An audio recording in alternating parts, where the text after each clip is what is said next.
അൽഹംദുലില്ലാ എന്ന് പറയാൻ കഴിയണം. ആരും കരയുന്ന, ആരും സാന്ത്വനിപ്പിക്കുന്ന വിഷയങ്ങൾ വരുമ്പോൾ അൽഹംദുലില്ലാ എന്ന് പറയാൻ പറ്റുന്ന സുബർ. അള്ളാഹുവാണ് എനിക്ക് ഈ വിഷയം ഇങ്ങനെ ഖളാ ആക്കിയത്, ഞാൻ അതിൽ പൂർണ്ണമായും അള്ളാഹുവിന് ശുക്ർ ചെയ്യുന്നവനാണ്. അള്ളാഹു എനിക്ക് ഖളാ ആക്കിയ, കണക്കാക്കി ഈ വിഷയത്തിൽ എനിക്കൊരു പൊരുത്തക്കേടുമില്ല. നിങ്ങൾ നോക്ക്, നമുക്കെവിടെ ക്ഷമ? വേറെ ആർക്കെങ്കിലും അള്ളാഹു എന്തെങ്കിലും പുരോഗതി കൊടുത്താൽ അതിൽ പോലും ക്ഷമിക്കാൻ കഴിയാത്തവരാ നമ്മൾ, അല്ലേ?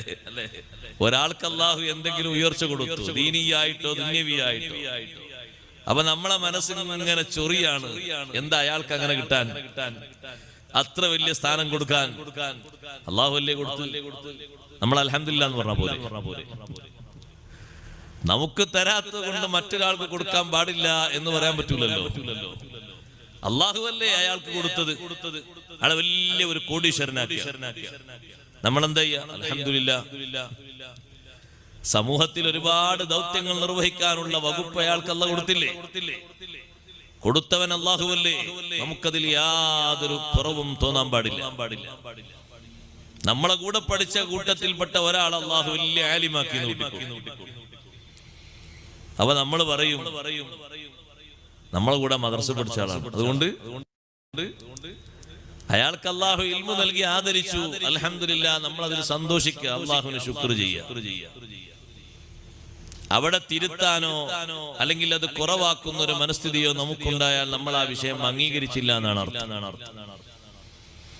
അപ്പൊ അല്ലാഹു സുബ്ഹാനഹു വ തആല എല്ലാവരെയും ഒരുപോലെയല്ല, വ്യത്യസ്തരാക്കിയിട്ടുണ്ട്.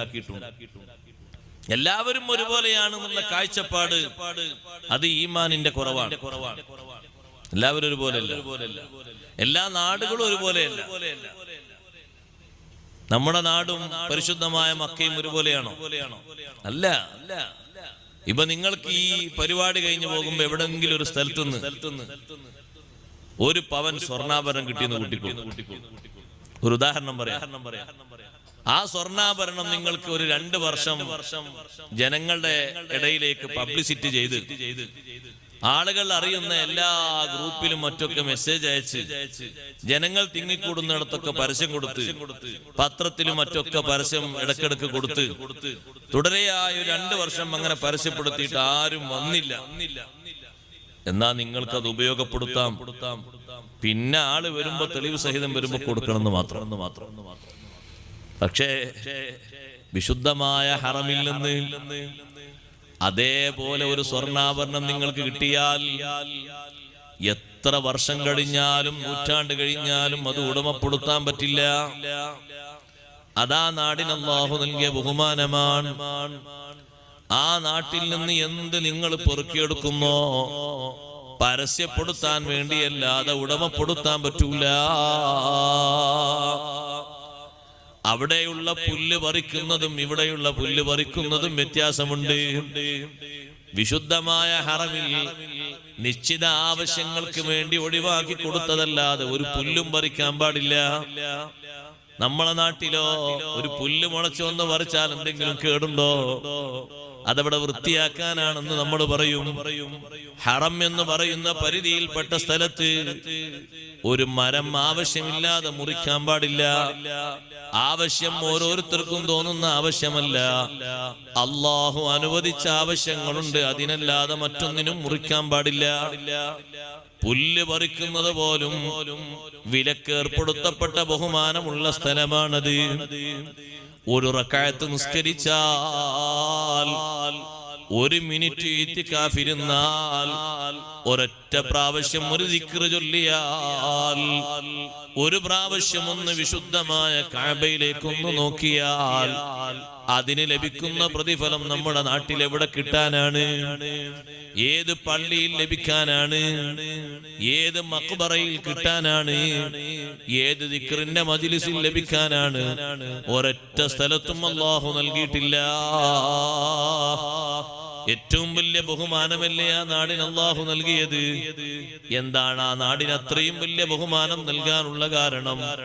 ഖുർആനിലൂടെ അല്ലാഹു തആല തന്നെ പഠിപ്പിച്ചു, ലാ ഉഖ്സിമു ബിഹാദൽ ബലദി വഅൻത ഹില്ലും ബിഹാദൽ ബലദ്. ഈ നാടിനെ കൊണ്ട് ഞാൻ സത്യം ചെയ്യുന്നു, പരിശുദ്ധമായ മക്കയെ കൊണ്ട്. എങ്ങനെ സത്യം ചെയ്യാതിരിക്കും നബിയെ? വഅൻത ഹില്ലും ബിഹാദൽ ബലദ്.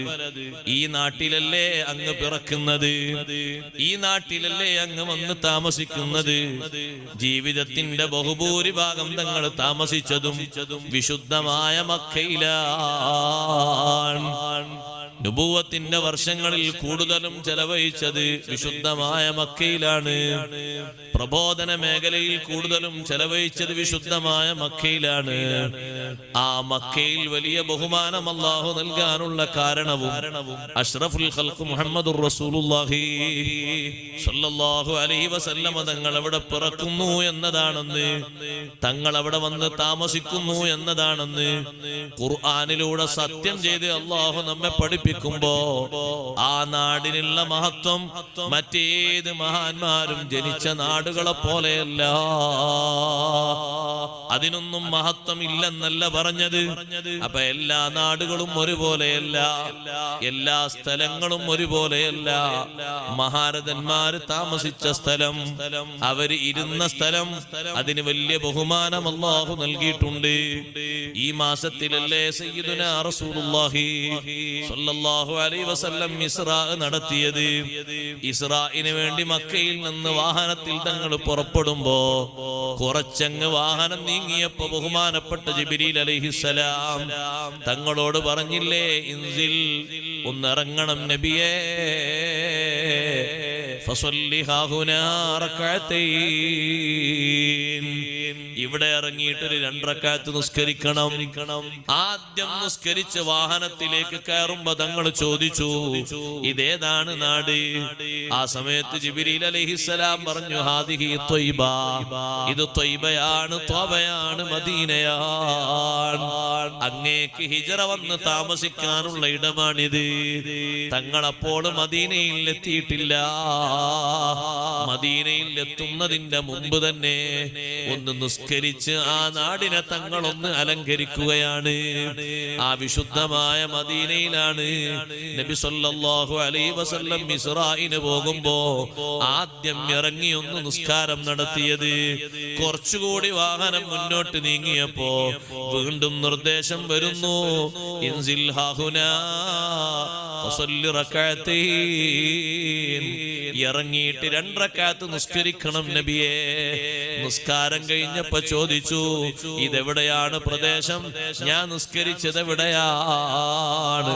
ജിബ്രീൽ അലൈഹിസ്സലാം മറുപടി കൊടുക്കുന്നു, തങ്ങൾ ഈ നിസ്കരിച്ചത് മദിയൻ എന്ന പ്രദേശത്താണ്. എന്താണ് ഈ പ്രദേശത്തിനുള്ള ബഹുമാനം? നബിമാരിൽ വലിയ കാരണവരായിരുന്ന ബഹുമാനപ്പെട്ട ശുഐബ് നബി അലൈഹിസ്സലാം, അവരുടെ പാദസ്പർശം കൊണ്ട് അനുഗ്രഹീതമായ മണ്ണാണ്. അവര് കിടക്കുന്നത് മദിയനിലാണ്. അവരുടെ മഖ്ബറ കൊണ്ടും അവരുടെ കാൽപാദം കൊണ്ടും അവരുടെ ദഅവത്ത് കൊണ്ടും അനുഗ്രഹീതമായ നാടിന് വലിയ ബറക്കത്തുണ്ട്. ഇറങ്ങി 2 റക്അത്ത് നിസ്കരിക്കുന്നു. പിന്നെയും വാഹനം മുന്നോട്ട് പോകുമ്പോ മൂന്നാമതായി പറയുന്നു, ഇൻസിൽ ഫസല്ലി റകഅതൈൻ. ഇറങ്ങിയിട്ട് 2 റക്അത്ത് നിസ്കരിക്കണം നബിയേ. മസ്ജിദുൽ അഖ്സയിൽ എത്തുന്നതിന്റെ മുമ്പ് യാത്രക്കിടയിൽ ബറക്കത്തുള്ള സ്ഥലങ്ങളിൽ ഇറങ്ങി ബറക്കത്തെടുക്കണം.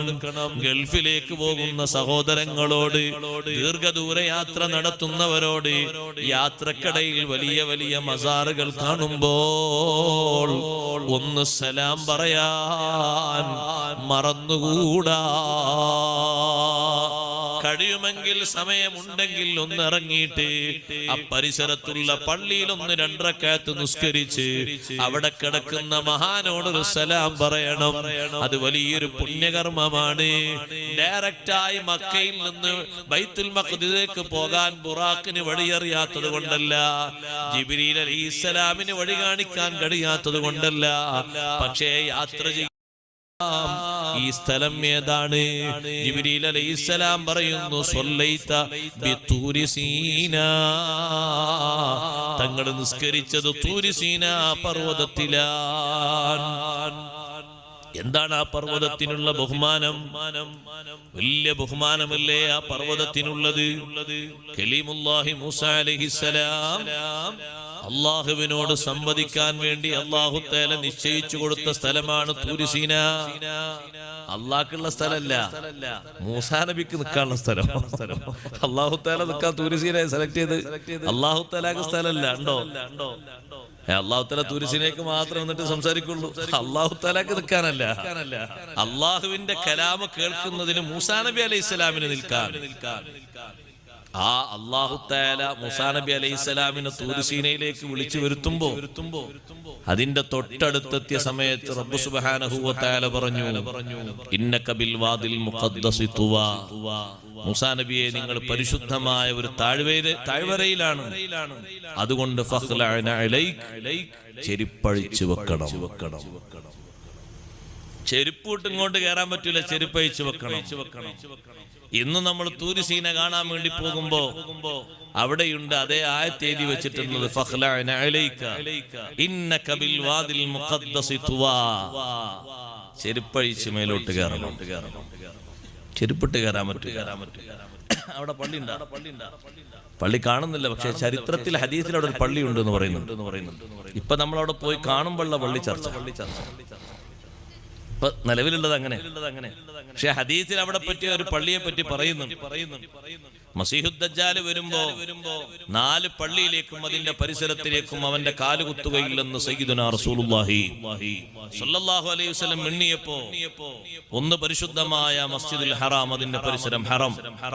മറ്റൊന്ന് മസ്ജിദുൽ നബവി, മസ്ജിദുൽ മദീന, അതിന്റെ പരിസരം ഹറം. മൂന്നാമത്തത് ബൈത്തുൽ മഖ്ദിസ്, അതിന്റെ പരിസരവും. നാലാമത്തത് മസ്ജിദ് തൂരി സീന എന്നൊരു പള്ളി ഹദീസിൽ പഠിപ്പിക്കുന്നുണ്ട്. തൂരി സീന പള്ളി. ഒരു പക്ഷേ ഇനി കാലങ്ങളെ കൊണ്ട് പള്ളി വരുമായിരിക്കും. ഏതായാലും അങ്ങനെ ഒരു പള്ളിയും ആ പള്ളിയിൽ മുഅ്മിനീങ്ങൾ അന്ന് താമസിക്കുന്നുണ്ട്. ദജ്ജാൽ പ്രവേശിക്കാത്ത 4 സ്ഥലങ്ങൾ അതേ ഉള്ളൂ. ബാക്കി എല്ലാ സ്ഥലങ്ങളിലേക്കും എത്തും. അതിൽ ആ പറഞ്ഞ 4-ൽ ഒന്നും നമ്മുടെ നാട്ടിലില്ല, ഇന്ത്യയിലില്ല. ഉണ്ടോ? അപ്പറഞ്ഞ 4-ൽ ഒന്നും നമ്മുടെ നാട്ടിലില്ലല്ലോ. അതൊക്കെ ആ പരിശുദ്ധമായ സ്ഥലത്തല്ലേ ഉള്ളത്. എന്താ ദജ്ജാലിന് അങ്ങോട്ട് മാത്രം പ്രവേശനത്തിനൊരു വിലക്കേർപ്പെടുത്തപ്പെട്ടത്? അല്ലാഹു തആല അവിടെ മലക്കുകളെ കൊണ്ട് പ്രത്യേക കാവൽ നൽകിയിരിക്കുകയാണ്. മദീനയിലേക്ക് കടക്കാൻ വേണ്ടി, ബൈത്തുൽ മഖ്ദിസിലേക്ക് കടക്കാൻ വേണ്ടി ഒരു പഴുതൊക്കെ അവൻ ഇങ്ങനെ നോക്കും. പക്ഷേ ചുറ്റും നിൽക്കുന്നത് മലക്കുകളാണ്. വലിയ സംഖ്യ മലക്കുകൾ, സൈന്യം മലക്കുകൾ ചുറ്റും നിന്ന് കാവൽ നൽകുന്നു. ഒരൊറ്റ പഴുത് വിടാതെയാണ് അവർ സൊഫായി നിൽക്കുന്നത്. അതുകൊണ്ട് കയറാൻ പറ്റൂല, ഒരു വഴിയും കാണൂല. അങ്ങനെ അവസാനം നട്ടം തിരിയുന്ന സമയത്താണ് ബഹുമാനപ്പെട്ട റൂഹുല്ലാഹി ഈസാ അലൈഹിസ്സലാം അവനെ വകവരുത്തുന്നത്. ഇരിക്കട്ടെ സഹോദരങ്ങളെ, അപ്പൊ തൂരി സീന പർവ്വതം വലിയ ബഹുമാനമുള്ള പർവ്വതമാണ്. ബഹുമാനപ്പെട്ട കലീമുല്ലാഹി മൂസാ അലൈഹിസ്സലാം അള്ളാഹുവിനോട് സംസാരിച്ചില്ലേ അവിടെ വെച്ച്? മൂസാ നബി അലൈഹിസ്സലാം അള്ളാഹുവിന്റെ കലാമ് കേട്ടില്ലേ? അള്ളാഹുവുമായി മുനാജാത്ത് നടത്തിയില്ലേ? റബ്ബ് സുബ്ഹാനഹു വ തആല തൗറാത്ത് നൽകിയില്ലേ? അവിടുന്ന് ഇറങ്ങിയിട്ട് 2 റക്അത്ത് നിസ്കരിക്കൂ നബിയേ. ഇന്ന് സഹോദരങ്ങളെ, തൂരി സീന പർവ്വതത്തിന്റെ മുകളിൽ നബി സല്ലല്ലാഹു അലൈഹി വസല്ലം തങ്ങൾ ഇസ്രാ നടത്തുന്ന സമയത്ത് തൂരി സീന പർവ്വതത്തിന്റെ മുകളിൽ എന്താണുള്ളത്? കുറെ നൂറ്റാണ്ടുകൾക്ക് മുമ്പ് കലീമുല്ലാഹി മൂസാ അലൈഹിസ്സലാം അവരുടെ അനുഗ്രഹീതമായ പാദം കൊണ്ട് പുണ്യമായ ഭൂമിയല്ലേ, ആ ഭൂമിയിലല്ലേ ഇറങ്ങാൻ പറഞ്ഞത്? അവിടുന്ന് കുറച്ചുകൂടി മുന്നോട്ട് നീങ്ങിയപ്പോ 4-മത്തൊരു പോയിന്റിൽ കൂടി ഇറങ്ങി നിസ്കരിക്കാൻ പറഞ്ഞു. അവിടെ ഇറങ്ങി നിസ്കരിച്ചപ്പോൾ ആ സ്ഥലത്തെ പറ്റി പറഞ്ഞു കൊടുത്തു. ബെത്ലഹേമിലാ തങ്ങൾ നിസ്കരിച്ചത്. എന്താണ് ബെത്ലഹേമിന്റെ പ്രത്യേകത? അത് മൗലിദു ഈസാ അലൈഹിസ്സലാം, ബെത്ലഹേം എന്ന് പറയുന്ന കുന്നിൻ മുകളിലാണ് ഈസാ നബി അലൈഹിസ്സലാം പിറന്നു വീണത്. ആ പിറന്നു വീണ സ്ഥലം അടയാളപ്പെടുത്തി പ്രത്യേകം വെച്ചിട്ടുണ്ട്. പക്ഷെ അവിടെ പ്രാർത്ഥന നടത്തുന്നത് ക്രൈസ്തവരാണെന്ന് മാത്രം. അവരെ പള്ളിയാണ് അവിടെയുള്ളത്. ആ സ്ഥലം അടയാളപ്പെടുത്തിയത് ഇന്നും പോയി നോക്കുന്ന ആളുകൾക്ക് കാണാം. ഈസാ നബി അലൈഹിസ്സലാം ജനിച്ച സ്ഥലമാണെന്ന് അവർ നമുക്ക് കാണിച്ചു തരും. പ്രത്യേകം അടയാളപ്പെടുത്തി വെച്ചിട്ടുണ്ട്. അവിടെ ഇറങ്ങി നിസ്കരിക്കാൻ വേണ്ടി പറയുന്നു ഹബീബ് റസൂലുള്ളാഹി സ്വല്ലല്ലാഹു അലൈഹി വസല്ലം തങ്ങളോട്. ഈ 4 സ്ഥലത്തും നിസ്കരിച്ചിട്ടാണ് ബൈത്തുൽ മഖ്ദിസിൽ പോയി ലാൻഡ് ചെയ്യുന്നത്. എന്താ നമുക്ക് പഠിക്കാനുള്ള പാഠം? മഹാന്മാര് എവിടെ ഇരുന്നോ, അവര് ജനിച്ചോ, അവര് സഞ്ചരിച്ചോ, അവര് താമസിച്ചോ, ആ പ്രതലങ്ങൾക്ക് പരിശുദ്ധിയുണ്ട്, വലിയ ബഹുമാനമുണ്ട്. ആ ഒരു ബഹുമാനമാണ് നമ്മുടെ ഈ പ്രദേശത്തുമുള്ളത്. ഇവിടെ വന്നിട്ടുള്ള നമുക്കെല്ലാവർക്കും, വരുന്ന എല്ലാ ആളുകൾക്കും, വന്ന് സന്ദർശിച്ചു പോകുന്നവർക്കൊക്കെ അല്ലാഹു ബർക്കത്ത് നൽകുമാറാകട്ടെ. ഇവിടെ താമസിച്ചിരുന്ന ബഹുമാനപ്പെട്ട ബാബാ ഫഖ്റു